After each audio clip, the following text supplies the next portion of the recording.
Let me also make a very important point to you. Okay, this is an important point, guys. I want to go full camera for this. About the debt ceiling, I will keep my soapbox to very fast, and here we go. The news makes it seem very ominous and scary, and I'm not saying it's a light matter, but think of it this way. You all have, hopefully, fortunately, a place to live, right? A roof over your head like I do. My husband and I, we rent. It's just our choice, and we pay rent, and that goes to the landlord, takes care of her mortgage. You may own a home and have a mortgage, right? We all know what that bill is. Keep this in mind.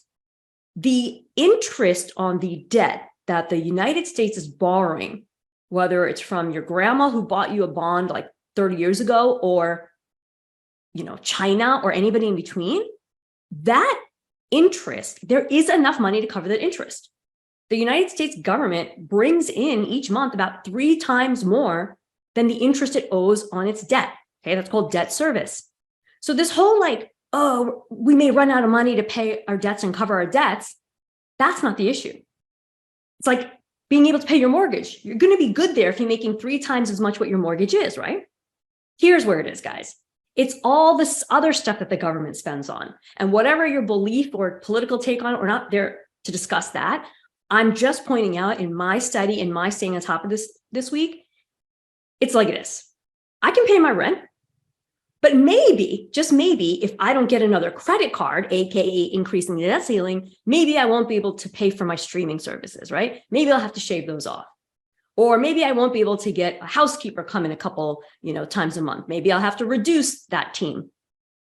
This is about all of the spending that the government does, not just covering the interest on the debt that the US government has. Because I can tell you this, if for some reason we were in a position where the US government, the federal government, was not collecting enough revenue to pay for the interest on its debt, that would be a collapse of the US debt system. And US bonds are arguably the most trusted investment in the world and have been for as long as anybody can remember. So that would be not just an issue for the US, this would be a global catastrophe if that happened. That's not what we're talking about quite yet. We are talking about being able to pay all the bills, the Social Security on time. See, if you receive Social Security, it's a problem for you if it's delayed, right? I get that. But from the perspective of the federal government, delaying your Social Security check by a couple of weeks isn't the end of the world, right? That's the kind of thing that they're figuring out here. So again, doesn't matter what side of the aisle you're on, the general vibe or message is that the Republican side is looking at, hey, let's see how we can cut spending.